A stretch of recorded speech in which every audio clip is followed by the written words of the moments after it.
some foundational subjects would be appropriate for you to know. The foundation subjects are rural economy and development, women and child development, mass education and literacy, communication for development, theories of development, social research and methodology, statistics, social analysis, principles and practices of management, computer fundamentals.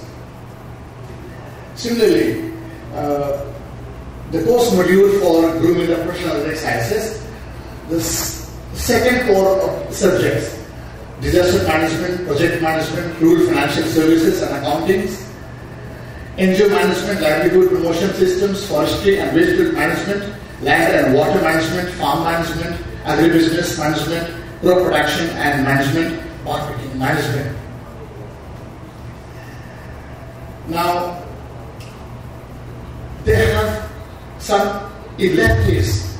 Each student has to have a special area in which he or she specializes, and these comprise RCH and gender in development, management of rural marketing, micro enterprises development and management, cooperative management, natural resource management and ecosystem. Apart from rural development department, we have also a research department, and it has done studies about 150 researches, including baseline surveys, impact studies, academic studies, evaluation, action research, and so on and so forth. Just to let you know that all these are geared to the rural people.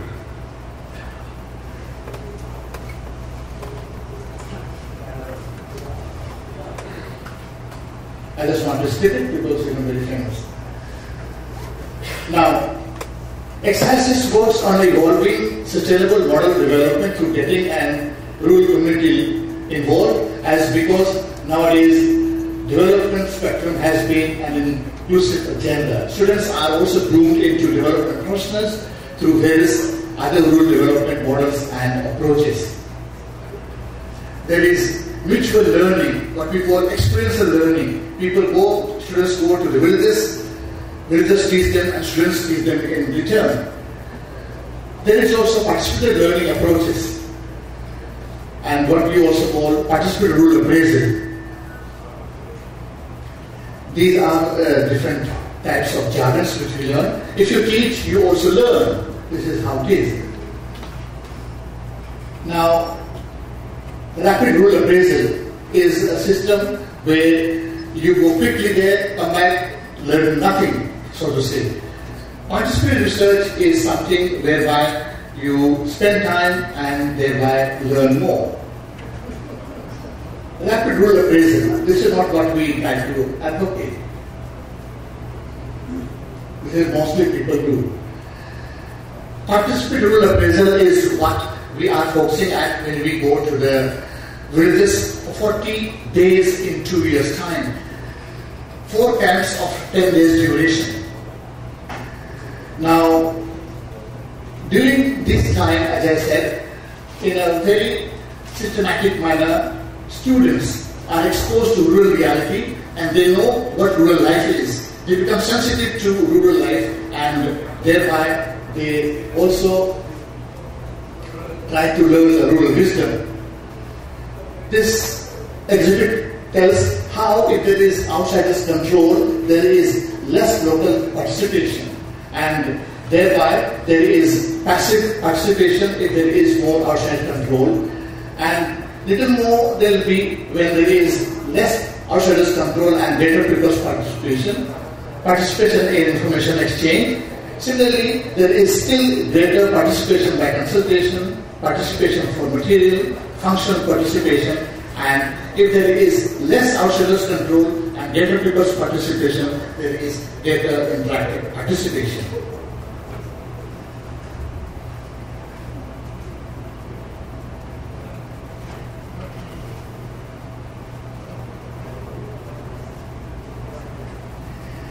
These are some exhibits here showing in the villages when students go first time, they have to do manual work to show to the people that they are with them and they are no aliens. and thereby they win their self-respect. The principles of PRA is that a reversal of learning. Namely, you learn by doing, experiential learning as we call, and you learn on the side in the field, and there is face-to-face learning, and you adapt the learning process, and the methods are also flexible.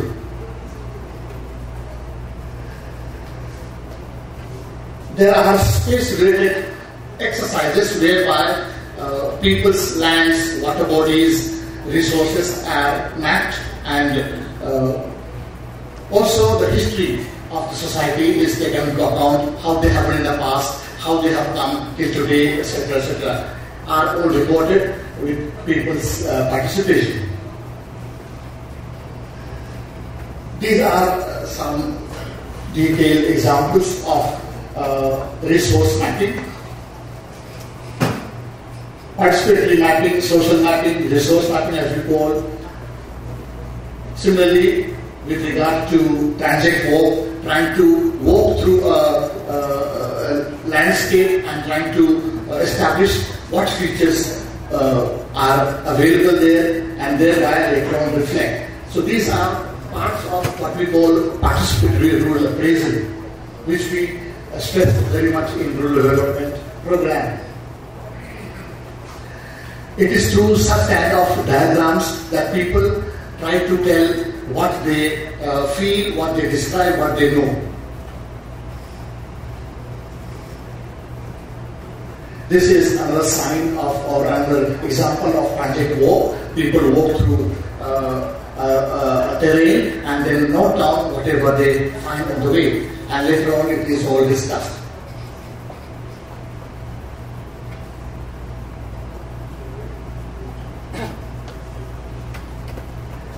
These are again trying to show how they have been plugged into different areas. This again is a little exhibit made by people, of course written by our students, but then trying to show how they have articulated as regards seasonal calendar, as regards health, as regards water facility, as regards others in the village, agricultural situation, market situation, etc., etc. And this is again trying to map the history of these people. These are again big exhibits given of discussing, having committee meeting with the people and so on. We are just 1 minute back. Students are harvesting along with people in the village, and they are having interaction with NGO professionals. This again is data collecting from the villages. Another side at the same time. So far, what have people learned when students have gone there? Students, of course, have learned so much.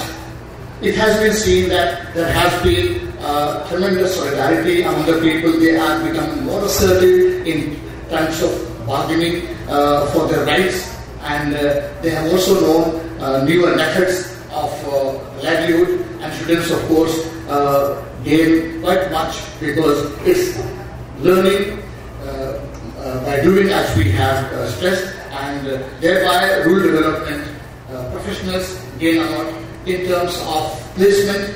Every year we have 100% placement of students of rural development. That's why we feel that it has a place to stay, and this is why we thought that we could share with you. It is something like what Dr. Perry was telling, a little different, but somewhat of that kind. Thank you. Call on the speakers in order for them to receive any questions from the audience, if there's any. Any questions from the audience? Then we'd like to call on Rudy Yang for some announcements. Thank you very much. It looks like there are no questions. I apologize for going over time. May we remind tomorrow's panelists to go over their slides and try to stick to the 15 to 20 minute time frame, because tomorrow there are people who will be catching flights in the evening and we cannot go over time. I apologize to the panelists that there is not much time for a fruitful open forum, but I hope that there is ample opportunity for you to approach the panelists to talk to them about their programs.